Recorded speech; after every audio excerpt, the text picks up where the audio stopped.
Mari senantiasa kita panjatkan kepada Allah Subhanahu wa taala atas nikmat dan karunia-Nya kepada kita. Salawat serta salam semoga selalu terlimpah kepada Rasul yang agung Nabi kita Muhammad sallallahu alaihi wasallam, kepada keluarga, para sahabat dan seluruh pengikutnya yang istiqamah hingga akhir zaman, yang mudah-mudahan kita pun termasuk di dalamnya. Amin ya rabbal alamin. Ibu-ibu sekalian, hari ini mulai tadi malam alhamdulillah kita sudah memasuki tahun baru. Tahun baru ini, Bu. Tahun baru surah. Tahun baru ini tanggal 1 ini, Bu.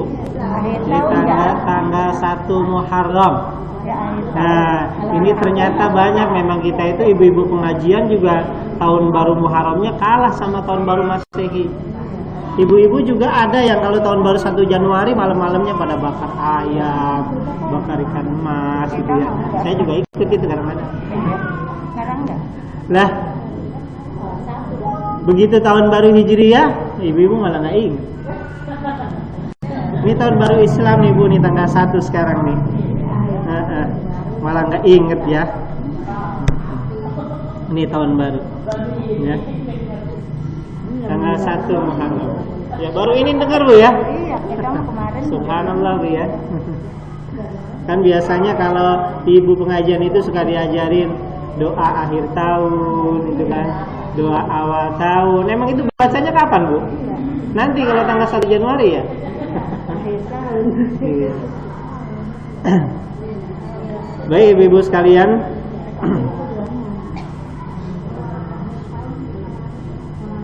jadi berarti kita masuk ke bulan Muharram sekarang, ini bulan Syura ya. Bulan Syura. Orang kampung bulan surah. Iya, bulan Syura. Ibu apalnya bulan apa, Bu? Syura, Safar, Mulut ya, terus Sri Mulut, Dilawar, Mandilawah, Mandilakir, Rejeb, Roah, Puasa, Sawal, Apit, telah kejepit ya. Haji, udah selesai. Bulan Haji bulan yang ke-12 ya. Bulan Apit tuh ya. Apit Haji. Ya. Nah, itu sebetulnya bulan Syura ini bulan Muharram. Muharram, Safar, Rabiul Awal, Rabiul Akhir, Jumadil Awal, Jumadil Tsaniyah ya. Rajab, Sya'ban, Ramadan, Syawal, Dzulqa'dah, Dzulhijjah. Nah, Dzulhijjah habis tuh bulan haji kemarin. Saudara kita yang haji udah pada pulang, udah bulan haji lah, bulan haji udah habis. Hari ini sejak semalam maghrib tuh masuk tanggal 1 bulan Muharram. Jadi tahun baru ini, Bu ya. Kalah tahun baru Hijriyah sama tahun baru Masehi kalah ya. Karena mungkin tahun baru Masehi itu lebih dulu. Tahun baru Hijriyah itu belakangan. Ya. Belakangan baru 1433 sekarang. Ini hari pertama.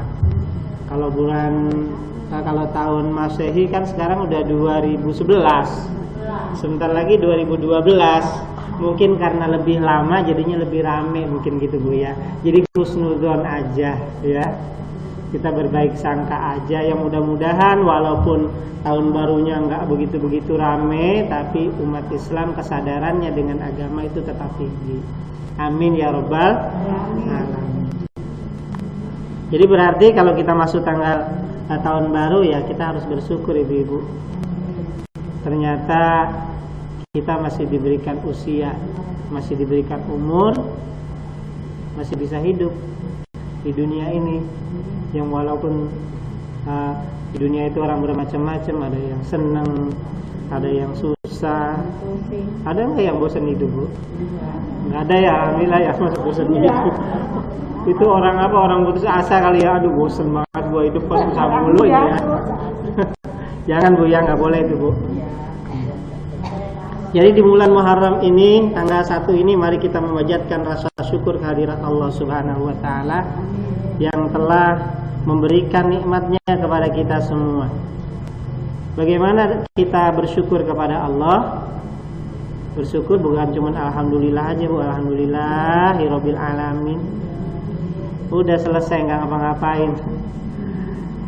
Jadi bersyukur itu yakni dengan menggunakan nikmat yang diberikan oleh Allah Subhanahu wa taala, kita gunakan semuanya pada jalan yang mudah-mudahan selalu mendapatkan ridhonya. Jadi bersyukur kepada nikmat Allah Subhanahu wa taala ini ada jaminannya, Bu, ya. Firman Allah Subhanahu wa taala surah Ibrahim itu ya. Surah Ibrahim ayat yang ke-7. Wa id ta'adzana rabbukum la in syakartum la azidannakum wa la in kafartum inna adzabi lasyadid. Itu ayatnya, Bu. Jadi kita dijamin kalau kita mau bersyukur. Bersyukur itu bukan cuma alhamdulillah dengan mulut aja, Bu. Jadi bersyukur itu mencakup semua yang ada pada diri kita, di dalam maupun di luar. Jadi hati kita, ya, lisan kita, omongan kita, sama semua yang kita miliki yang ada di sekitar kita itu harus kita gunakan untuk bersyukur. Jadi ketiga-tiganya, nggak bisa cuma mulut doang, nggak bisa juga cuma hati doang. Hatinya syukur tapi omongannya masih pedes, orang lain masih sakit kalau dia ngomong, itu bukan orang bersyukur itu, ya. Jadi kalau bersyukur berarti harus semuanya tuh. Jadi hatinya juga menerima ridho sama Allah, ridho dengan keadaannya. Nah kemudian dengan keriduannya akhirnya omongannya juga jadi enak. Kalau ngobrol sama orang juga orang seneng, ya. Nah kemudian apa yang dia miliki, seandainya pun dia kaya, banyak harta, itu bukan cuma kaya sendiri. Jadi orang lain pun bisa merasakan, bisa menikmati dari kekayaannya. Dia rajin bersedekah, bagi-bagi sama orang lain. Bukan dia kaya sendiri, tetangga sebelah malah kelaparan. Bukan begitu, berarti itu nggak bersyukur. Makanya tiga-tiganya. Jadi kalau orang ngomongnya masih suka pedas, kita wah berarti itu alamat-alamat jangan-jangan nggak bersyukur. Sedekahnya jangan-jangan bukan mencari ridho Allah, tapi ada niat yang lain mungkin. Ya, apa karena dia pengen dapat konten kali dari temennya, dari orang yang melihatnya, oh si Anu mah hebat ya, seneng dia dengan begitu. Nauzubillah min dzalik. Mudah-mudahan ketika kita bisa melakukan itu, kita bisa melakukannya dengan benar. Jadi kalau kita bersyukur kepada Allah, la in syakartum la azidannakum, itu janji Allah, pasti aku tambahkan nikmat kepada kamu kalau kamu bersyukur. Wala in kafartum, akan tetapi kalau kamu kufur, kufur itu sifat dari kafir. Jadi kufur itu nggak mau syukur, ya, malah sebaliknya dia ingkar, nggak mau menjalankan yang harus dijalankan oleh orang Islam, oleh hamba Allah, itu nggak mau dikerjakan, berarti dia kufur. Dan ketika dia kufur, inna adzabi lasyadid, sesungguhnya siksaku itu sangatlah pedih. Itu kata Allah. Kita diancam dengan siksaan. Kalau kita tidak bersyukur, maka azab siksa Allah itu sangat menyakitkan buat kita. Itu dijanjikan Allah. Nanti itu siksanya, bukan sekarang. Ya. Kalau sekarang mungkin lebih baik, Bu, ya. Kalau sekarang begitu kita nggak mau bersyukur, langsung tuh jebret aja misalnya kita. Langsung jatuh kayak ada yang mukul, begitu kita ingat, oh saya nggak bersyukur, langsung bersyukur dari dia. Gampang kali kalau gitu ya. Habis sholat langsung blok di depannya itu ada apa tuh? Oh, pokoknya yang bisa dia pakai untuk memenuhi kebutuhan hidupnya. Begitu dia rajin langsung blok, enak kalau begitu. Nanti Bu siksanya nanti katanya. Ya, karena nanti jadinya kita nggak takut. Kenapa nggak takut? Karena iman kita yang belum ada, ya. Imannya hanya sekedar ucapan. Kalau imannya benar-benar, takut dia, ya, takut dia. Kalau imannya benar-benar, ya. Innama yakhsyallaha min ibadihi al ulama. Sampai-sampai dalam firman Allah, dalam hadis Nabi juga dijelaskan bahwa sesungguhnya orang yang takut kepada Allah itu hanyalah orang yang memiliki ilmu, orang yang ngerti. Kalau nggak ngerti, bagaimana dia takut sama Allah? Nah, dia harus ngerti. Jadi iman kita juga kita harus memahami, jangan cuma iman ngomong tapi kita nggak paham. Artinya akhirnya nggak ngerti. Ketika nggak ngerti, ya bagaimana kita bersyukur? Uang kita nggak ngerti. Itu Bu ya. Itu jadi ibu-ibu sekalian ya, sebagai upaya meningkatkan iman dan takwa kepada Allah Subhanahu wa taala, maka melalui datangnya tahun baru ini kita menengok kepada sejarah di masa silam, di mana Nabi kita Muhammad sallallahu alaihi wasallam dan para sahabat-sahabat beliau ketika menegakkan agama Allah. Ketika Nabi kita berdakwah itu ancamannya sangat banyak, Bu. Itu ketika Nabi kita Muhammad sallallahu alaihi wasallam berdakwah, ngajakin orang masuk Islam itu nggak mudah, nggak gampang. Sama kayak ibu-ibu ngajakin ngaji, lumayan kan, nggak mudah kan? Ibu-ibu, pagi-pagi ini ada pengajian, datang Bu ya. Berunyu ngajak satu orang, dua orang gitu ya. Itu sekarang, apalagi zaman Nabi Shallallahu Alaihi Wasallam. Zaman sekarang orangnya Islam semua, saudara kita semua, tetangga kita semua, dipanggil juga susah. Lah, waktu Nabi itulah orangnya bukan orang Islam, orang kafir macam-macam. Ada yang nyembahnya nyembah batu, ada yang nyembahnya nyembah api, ada yang percaya sama roh-roh begitu, roh-roh orang yang udah meninggal, dia minta tolongnya ke situ. Diajak supaya mereka beriman sama Allah, diajak bareng-bareng, suruh ngumpul lah kagak mau. Bahkan mereka mengancam, karena kalau mereka diajak ikut sama Tuhannya Nabi, nanti Tuhan saya mau dikemanain. Kalau saya ikut dia, ikut Muhammad, itu kata mereka, berarti saya kalah dong sama dia yang lebih tua, dia lebih muda, saya ngikut ke dia, saya kalah. Ada yang karena gengsi, macam-macam. Sampai-sampai Nabi mau dibunuh, ya. Sampai-sampai Nabi mau dibunuh. Jadi betapa sulitnya, ya. Jadi sebagaimana dalam catatan sejarah bahwa Nabi Muhammad SAW dan para sahabat beliau ini mengembangkan risalah Islam di Mekah. Di Mekah ini banyak sekali menemui tantangan dan hambatan yang tidak ringan, yang enggak sepele. Jadi hambatannya itu berat. Orang-orang Quraisy pada waktu itu menentangnya, orang-orang kafir itu ya sangat menentang Nabi. Mereka melakukan penganiayaan terhadap sahabat-sahabat Nabi, ya. Ancaman, ya, intimidasi, penekanan, itu semua dilakukan kepada Nabi dan para sahabat-sahabatnya yang sedang mengajak orang-orang untuk masuk Islam. Jadi diancam akan dibunuh. Maksud mereka adalah agar Nabi dan para sahabatnya itu supaya berhenti berdakwah. Udah, nggak usah ngajak-ngajak lagi, kamu aja sendiri sana. Jadi ancamannya banyak sekali.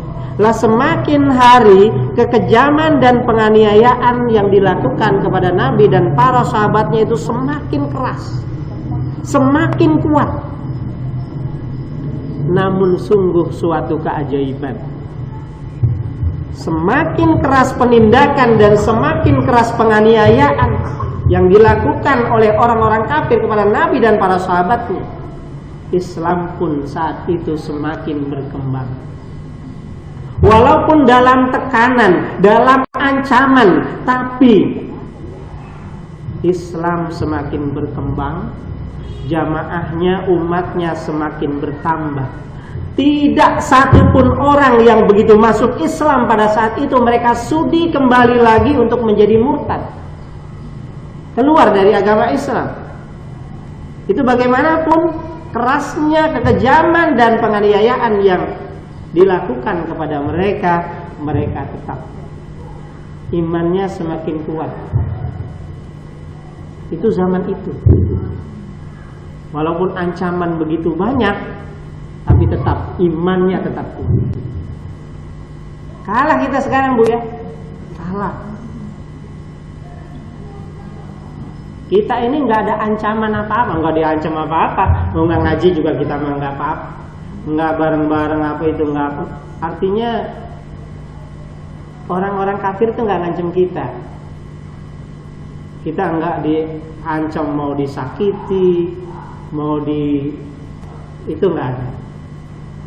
Tetapi dibandingkan dengan zaman pada waktu itu, ketika zaman Nabi, zaman sahabat, walaupun mereka diancam, tapi mereka tetap kuat imannya. Mereka tidak bergeming sedikit pun. Berbeda dengan kita sekarang. Tidak ada ancaman sama sekali. Nggak ada yang mengancam, nggak ada yang mengintimidasi, nggak ada yang menekan. Tapi subhanallah, ancaman tidak ada, tapi sholat saja kita nggak mau. Sholat saja sulit. Padahal siapa yang mengancam kalau yang sholat itu akan dibunuh? Nggak ada. Siapa yang mengancam kalau orang yang ngajak saudaranya mengaji itu nanti akan disakiti? Nggak ada. Tapi mana saudara kita yang mau? Ngajak ngaji aja nggak mau. Bahkan ngaji aja nggak mau. Sholat aja nggak dilaksanakan. Padahal tidak ada yang mengancam. Coba kita bandingkan dengan iman para sahabat zaman dulu. Beda sekali. Ini tanggal 1 Muharram. Kita ingat kepada sejarah perjuangan Nabi kita Muhammad Sallallahu Alaihi Wasallam. Semakin hari kekejaman itu semakin menjadi-jadi, dan kemudian mencapai puncaknya mereka sepakat untuk menangkap dan membunuh Nabi Sallallahu Alaihi Wasallam. Akan dibunuh. Nah, kalau kita sekarang yang berdakwah, para ustadz kan, ketika ustadz berdakwah apa ada yang mengancam mau dibunuh? Itu alhamdulillah saya belum ada yang ngancam mau dibunuh. Masih sehat saja. Nah, dalam keadaan genting seperti inilah Rasulullah Shallallahu Alaihi Wasallam mendapatkan perintah untuk berhijrah ke Madinah. Ninggalin kampungnya, Bu. Tadinya kan di Mekah. Orang Mekah ternyata diajak beriman itu sulit. Bahkan mereka mengancam, menyakiti, sampai mengancam membunuh. Akhirnya Nabi diperintahkan oleh Allah Subhanahu wa Ta'ala untuk berhijrah, pindah. Kemana pindahnya? Ke Madinah. Nabi Shallallahu Alaihi Wasallam diperintahkan untuk berhijrah. Maka berhijrahlah beliau bersama para sahabat menuju ke kota Yathrib yang sekarang menjadi kota Madinah. Ini ibu sekalian. Jadi sampai-sampai Nabi dan para sahabat itu rela meninggalkan saudaranya, keluarganya yang masih kafir, kerabat dekatnya yang main bareng-bareng ditinggalin. Kenapa? Karena beda keyakinan.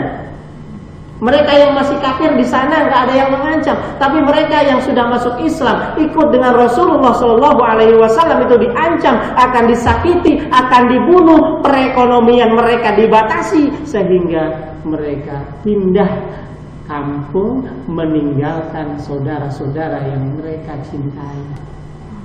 Harta bendanya pun ditinggalkan. Subhanallah. Nah, peristiwa hijrah ini merupakan tonggak perjuangan umat Islam yang untuk selanjutnya mereka tidak hanya dikagumi oleh kawan, akan tetapi juga disegani oleh lawan. Peristiwa hijrah ini akan tetap relevan, akan tetap cocok, akan tetap pantas jika dikaitkan dengan konteks ruang dan waktu sekarang ataupun yang akan datang. Jadi tetap pantas.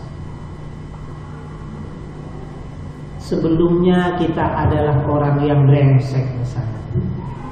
Nah, segera berhijrah. Hijrah dari yang tadinya orang yang nyoleh menjadi soleh. Kalau brengsek berarti kan nyoleh. Bocah nyoleh banget itu ya kan. Kalau baik mah bocah soleh baik, kalau soleh mah bagus, tapi kalau nyoleh mah enggak bagus itu. Iya. Yang tadinya kita nyoleh, nah udah hijrah menjadi soleh. Jadi iman yang mereka pertahankan ini melahirkan ketenangan dan ketentraman di dalam batin mereka. Nah, kalau batin sudah merasa tentram, batin kita sudah merasa bahagia, maka bagaimanapun pedihnya penderitaan zahir, penderitaan secara fisik yang mereka alami atas penindasan yang dilakukan oleh orang-orang kafir, itu tidak terasa berat, nggak terasa susah. Itulah sebabnya para sahabat Nabi Shallallahu Alaihi Wasallam mereka rela berjalan kaki jauh di atas gurun pasir yang begitu panas. Itu jalan kaki. Dari Mekah ke Madinah itu jalan kaki di lapangan yang begitu panasnya. Cerita dari saudara-saudara kita yang haji, sekarang itu di sana udah adem, banyak rumput, banyak pohon gitu kan. Lah itu zaman Rasulullah itu hanya padang pasir yang begitu panas. Bagaimana sih kalau butiran pasir itu kena sinar matahari? Subhanallah. Zaman dulu, ya zaman itu yang punya sendal ya pakai, kalau yang enggak ya kalau ada. Yang haji itu nggak bisa begini, kata begini. Sekarang masih jadi Oleh karena itu dalam bulan Hijriah ini kita mengingatnya kembali. Masihkah kita tanamkan keimanan di dalam diri kita sebagaimana imannya para sahabat? Masihkah keimanan kita ini masih betul-betul kita jaga seperti imannya para sahabat, para pendahulu kita? Ibu sekalian, iman yang benar akan membuat hidup seseorang itu menjadi terarah. Hidup seseorang itu menjadi teratur. Bahkan iman itu juga yang dapat mengendalikan nafsu. Makhluk yang bernama malaikat ini hanya dianugerahkan akal saja oleh Allah tanpa diberikan nafsu. Karena itu tidak ada malaikat yang mendurhakai Allah, nggak ada malaikat yang membangkang. Sehingga wajar kalau ia tidak berbuat salah, tidak membangkang kepada Allah. Nah, kalau manusia itu diberikan kedua-duanya.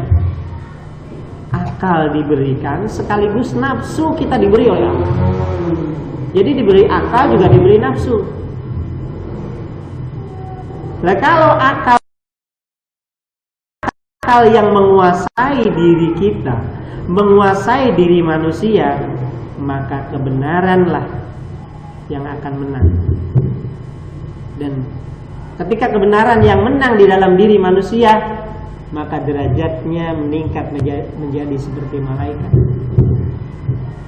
Makanya itu banyak kan kalau ada orang baik, ya Allah itu bocah baik banget kayak malaikat. Kalau kebaikan yang timbul nafsunya dikalahkan, maka derajat manusia itu seperti derajat malaikat. Akan tetapi kalau nafsu yang mengendalikan dirinya, malah kebalikannya. Akalnya nggak digunakan, dia nggak berpikir, malah nafsu yang digunakannya, nafsu yang mengendalikan dirinya, nafsu yang membawanya berbuat maksiat, nafsu yang membawanya berbuat hal-hal yang perbuatan yang membangkang. Nah, maka kalau nafsu yang menang, maka sifat-sifat binatang yang akan menghiasi perilakunya. Sehingga pada saat itu, ketika nafsu itu menang, sering ya manusia itu dikatakan sebagai binatang. Dasar binatang loh. Nah, malah kalau ada yang orang yang sampai bikin orang susah banget, kadang orang sampai sakit, dia sampai sewot, bilangnya apa itu? Bahkan binatang yang paling rendah yang dia suka. Ya, dasar anu loh itu. Ketek loh. Subhanallah. Jadi kalau nafsu yang menang seperti itu. Hal ini seperti yang difirmankan oleh Allah Subhanahu wa taala dalam surah At-Tin ayat keempat dan kelima. Laqad khalaqnal insana fi ahsani taqwim tsumma radadnahu asfala safilin. Sesungguhnya kami telah menciptakan manusia dalam bentuk yang sebaik-baiknya. Tsumma radadnahu asfala safilin. Kemudian kami kembalikan dia ke tempat yang serendah-rendah. Ibu sekalian, jadi hikmah yang berikutnya bahwasanya hijrah adalah merupakan perjalanan ibadah. Jadi hijrahnya Rasul berpindah dari Mekah ke Madinah ini juga merupakan perjalanan ibadah. Dorongan sahabat untuk ikut berhijrah dengan Rasul ini nggak sama. Jadi nggak berarti semua yang hijrah itu wah hebat ya, berarti ikut Rasul. Ini beda-beda, motivasinya itu bermacam-macam, dorongannya bermacam-macam. Makanya timbul di sana hadis Rasulullah SAW, innamal a'malu binniyati wa innama likulli imri'in ma nawa. Faman kanat hijratuhu ilallahi wa rasulih fa hijratuhu ilallahi wa rasulih. Wa man kanat hijratuhu lidunya yusibuha aw imra'atin yankihuha fa hijratuhu ila ma hajara ilaihi. Nabi juga mengatakan demikian. Jadi innamal a'malu binniyat, sesungguhnya semua perbuatan mereka, semua pekerjaan mereka pada saat itu bergantung kepada niatnya masing-masing. Faman kanat hijratuhu ilallahi wa rasulih, kalau memang hijrah mereka pada saat itu yang berangkat adalah hanya karena Allah dan Rasulnya, fa hijratuhu ilallahi wa rasulih, maka hijrahnya itu adalah benar-benar karena Allah dan Rasulnya. Dia akan mendapatkan pahala yang sebesar-besarnya dari Allah Subhanahu wa ta'ala. Allah akan memberikan pahala yang sebesar-besarnya. Itu kalau memang karena Allah. Sama saja dengan kaitannya kita sekarang ketika pada zaman kita itu melakukan suatu kebaikan, niatnya bagaimana? Niatnya benar apa enggak? Kalau memang karena Allah dan Rasulnya, dia akan diberikan pahala yang sebesar-besarnya. Bagaimana harta yang diberikan untuk fakir miskin begitu banyak, niatnya bagaimana? Bagaimana dia membuat fasilitas untuk masyarakat umum? Itu juga kembali kepada hadis ini, innamal a'malu binniyat. Kalau hijrahnya karena Allah dan Rasulnya, mereka akan bertemu Allah dengan Rasulnya. Faman kanat hijratuhu lidunya, akan tetapi yang hijrah mereka pada saat itu adalah karena dunia. Di Mekah kok susah banget hidup. Mungkin orang itu ya sampai saya katakan tadi, ada nggak orang yang bosan hidup? Mungkin ada kan. Susah banget sih di sini. Itu diajakin pindah ke sana, kali di sana mah gampang kali. Gue jualan es di sana mah laku kali. Sini mah nggak laku-laku, udah gue ngikut aja deh. Berarti karena dunia, karena harta dia ikut hijrah kepada Rasul, berarti bukan karena Allah dan Rasulnya. Yusibuha, kalau memang karena dunia, dia pun di sana akan mendapatkan dunia. Hijrah dia ke Madinah, jadi orang kaya betul di sana, tetapi dia tidak akan mendapatkan pahala dari Allah Subhanahu wa ta'ala, sama dengan yang hijrahnya hanya karena Allah dan Rasul. Itu berbeda. Awim mura'atin yang kihuha, atau hijrahnya itu karena seorang wanita. Ada yang pada saat itu anak muda ikut hijrah, susah banget kawin di Mekah. Sampai sekarang aja Bu, itu ya kata teman-teman yang udah pernah di sana, itu katanya di Arab itu nikahnya susah. Harus bisa ini, harus bisa itu, macam-macam ya susah. Nah ini mungkin karena dia merasa susah, kok nggak laku-laku di Mekah, maka itu anak muda ikut dengan Rasul. Kali-kali di sana menggampang udah berjodoh, berangkatlah dia. Awim mura'atin, atau hijrahnya dia karena wanita yang kihuha, maka ketika sampai di Madinah dia nikah ternyata di sana. Nikah dia memang dapat dia di sana, tetapi pahalanya tidak akan sama dengan yang hijrahnya itu hanya karena Allah dan Rasul. Jadi bergantung kepada niat. Begitu pula dalam kehidupan sehari-hari kita, ibadah apapun yang kita lakukan, innamal a'malu binniyat, tetap kembali kepada niat. Tetap kembali kepada niat. Ibu-ibu sekalian, Itu hikmah yang berikut. Oleh karena itu semangat ibadah seperti inilah yang harus menjiwai peringatan hijrah dan langkah memasuki tahun yang baru ini. Mudah-mudahan dengan adanya tahun yang baru ini semangat kita juga menjadi baru. Yang tadinya kita suka bermalas kalau akan menghadap Allah, mau sholat aja suka diulur-ulur dulu waktunya, entar dulu tanggung ini. Itu dia tadi misalnya tanggung ini belum selesai, belum iklan, ntar nungguin iklan dulu, kalau udah iklan baru sholat ya. Nah, dengan semangat yang baru jangan sampai begitu. Begitu ibu-ibu ya. Jadi mudah-mudahan kita semua selalu diberikan kesehatan oleh Allah Subhanahu wa taala ya, sehingga kita dapat melaksanakan ketaatan kita kepadanya dengan sebaik-baiknya. Jadi pada ketika mereka hijrah itu kan juga diceritakan, kita mengetahui dari sejarah ternyata begitu baiknya orang-orang Madinah ya. Orang Madinah itu bagus. Jadi ketika ada orang yang berhijrah begitu sampai di Madinah disambut dengan baik-baik. Dan sekarang kita pun begitu Bu. Kalau ada saudara-saudara kita yang hijrah, itu kita sambut dengan baik Bu. Tadinya dia nggak pernah ke masjid, sekarang rajin ke masjid, berarti dia hijrah tuh. Yang tadinya tadi nyoleh jadi soleh. Itu kita jangan usir Bu. Jangan tumben banget sih lu kesini sini. Pakai nanyain kunci lagi ke gua, nggak bisa masuk. Jangan ya. Kita sambut dengan baik. Aduh maaf tadi kuncinya siapa yang pegang? Pokoknya bagaimana lah, jangan sampai dia tersinggung, nanti jadi balik lagi, jadi nyoleng lagi, jangan. Jadi betapa baiknya orang-orang Muhajirin menyambut orang-orang yang hijrah ke Madinah. Kaum Ansor namanya.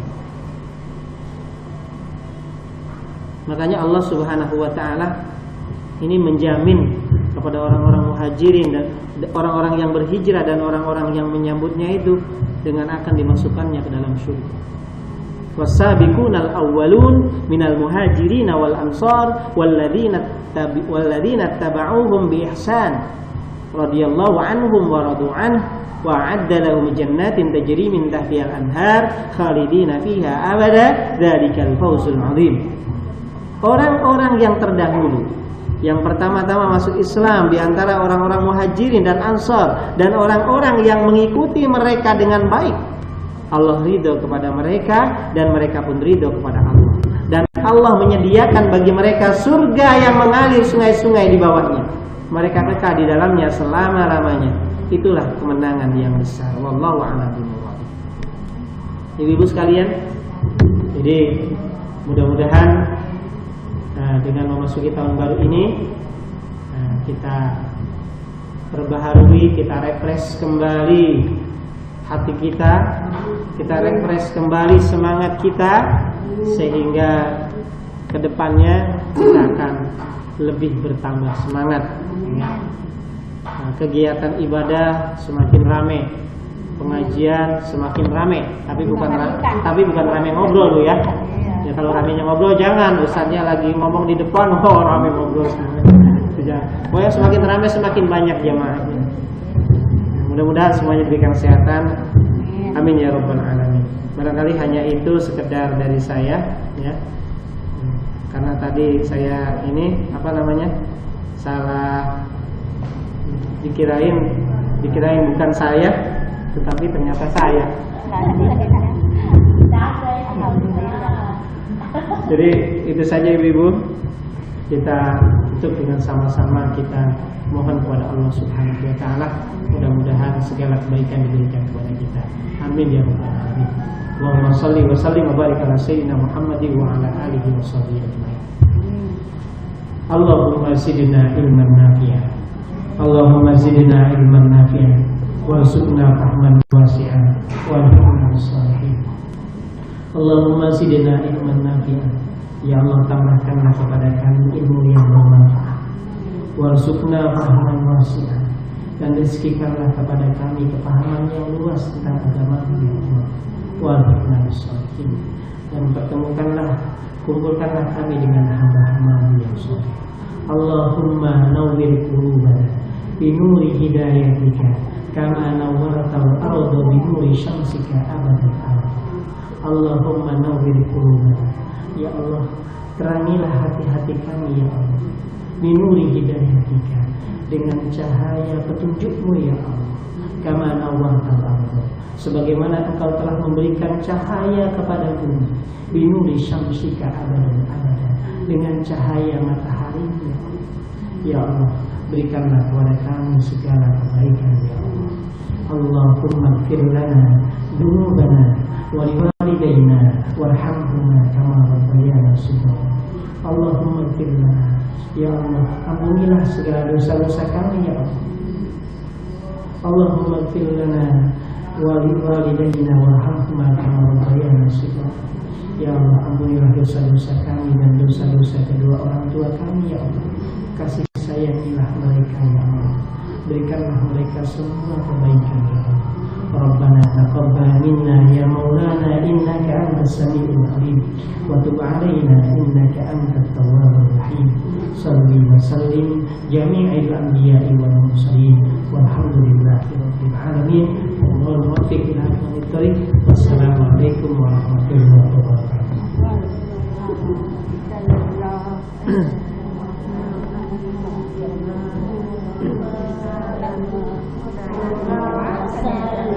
Ya.